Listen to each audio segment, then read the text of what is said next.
journal he sim do dinga calendar he sim do di ti wa hin digital hana it's a hon TLRF ina sa uchu TLF I helo a hi ta je hen his hozo se he taona igel do di hin de tuni program thin so ding itiu hi thado ogin editor boot is editor he bu min lun secretary TLF IN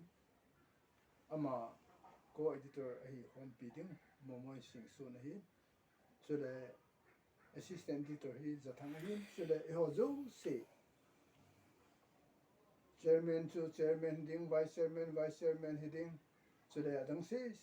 executive member board member hi home hi is it chun Pathen long se na it's a 2019 April 22 anaki form TLRF mumachal sala tuwa hi amachal ding de na minjong lenjip le hoijip ma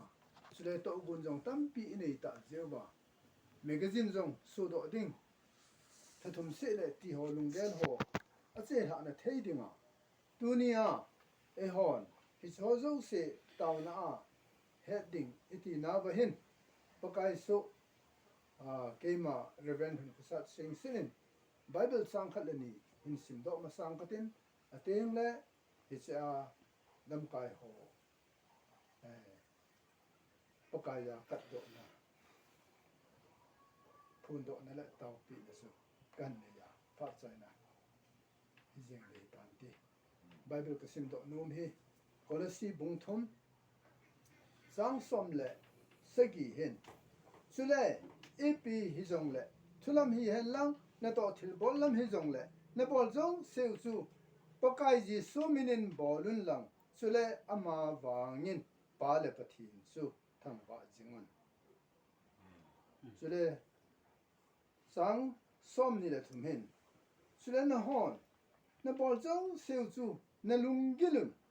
me mai dinga hilovin pakai za dingin bolun Christian hinaba imo naw hin ka simbenum omin khadim simben katin ifisi bunga hin sang som ni la khat hin Krista zanan anul pathin zanan khathun khatmun tua lamkai ni ho chairman vice chairman secretary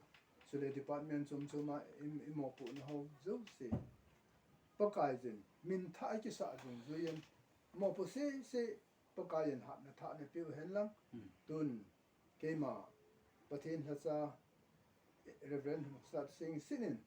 tuni ni khu je September 7 2021 ni hin apa pathin sapa pathin sagau theng pathin minin organization sunga mo posisi he pakai minin kaddo na anei ta nei tun taw hi mong kai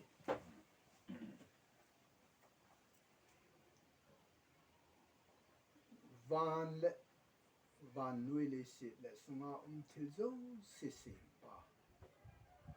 Abraham Pathen, Isaac Pathen, Jacob Pathen, ki ho zo sedia jong ka pathen.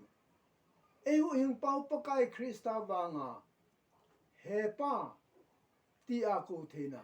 Pa pathen kanei je un namin ka thang ba uwe. Lung set na khang lagau theng khang hobung khanga ne sa jewa. Na lagau theng kai hoi na noiza. Hi che 2019 April 22 anaki form TLRF he ahung mason in tun 2021 tuni ni kho September tarik sagi ni hen tuni Tuesday ni hen pakai lam kai kilheng do se akileng tha se chule tohgon tha ho zo se hi pakai nang ma pan pi na zala aban bana se tha na ka nei wa organization ki form ni apana tu ni geiza resolution to pass ho kanam sungwa ka pau wo khan to na ding le min hi se organization khan to na dinga ka tohgon ho zo se hi pakai nang ma pan la na hi dingin na so la la sampen ka hung ta ve pakai lung set the happy khoton adim tuni san ni gyanen pu je he nang ma ka thang vo ve pakai lam kai pipu masate ni in nang ko ma din ong na son tan tun abana atha khileng ho puzam khulun jong tha na pen lang nang malung se na zala dam the na pen lang aji jong dam the na pen lang nang malung se na zala amo pu na hi patike cha thanom ta hung zau thei ding in na hi nga ka ta bu na hi chule vice chairman iche kapu pa jong he nang man mang cha joma puzang la he aini sung jong boi lo ba thanom ta pangjinga om hi ka ki pa pi vin namin ka thang ba e hat zomna amo pu na ho phatike cha che la zo dingin na hi nga ka ta vin a hi secretary pu pa min lu nang malung sit na zala pakai khangdong cha a hi wanga leadership capability na pe a amo pu na responsibility pu yang khai zowa oma ama ha pan na ho zala TLRF mi he theza ana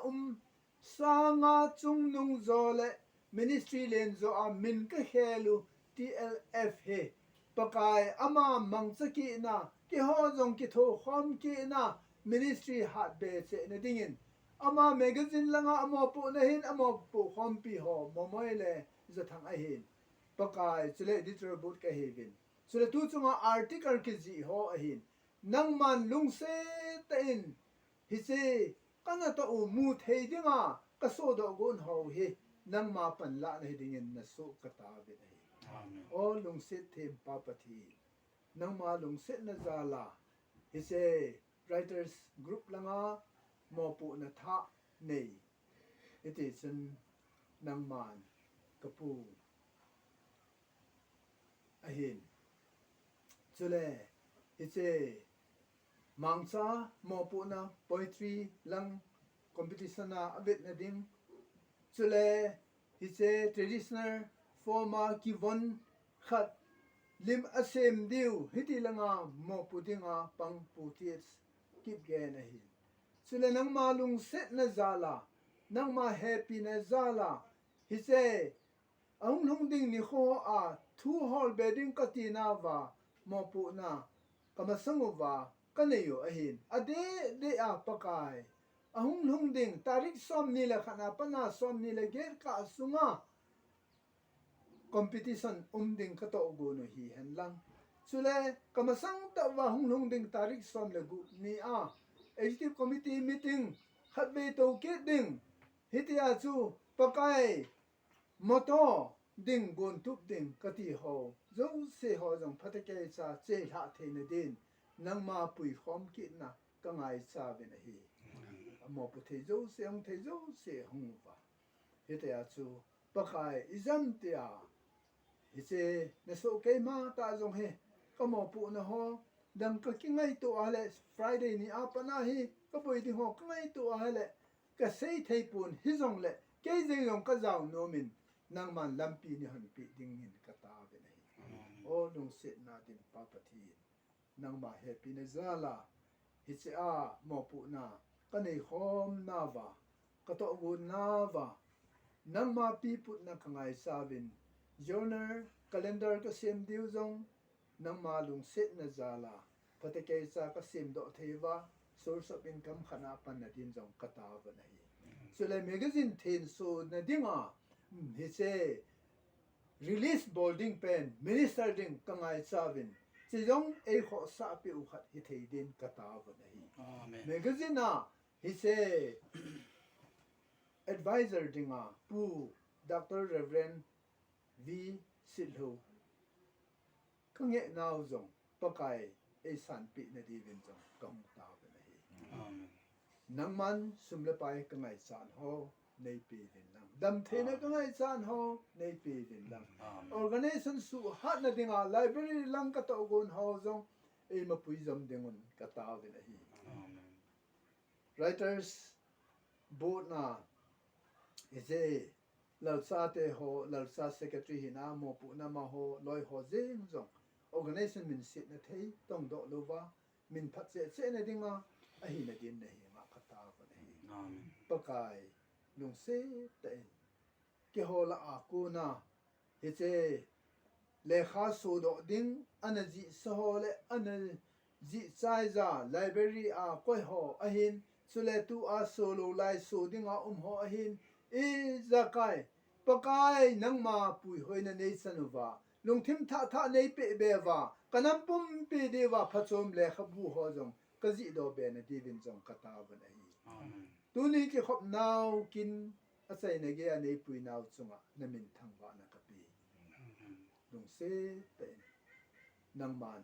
aban kit meeting katu hom ka sewa pa pathen milung se thagau theng pathen umpi kai hoi vet suina pakai krista ngai lu nan kalungu lo dima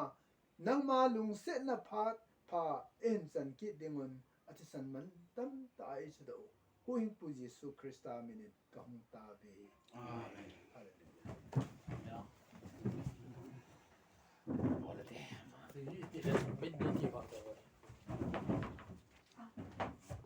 Hot sea,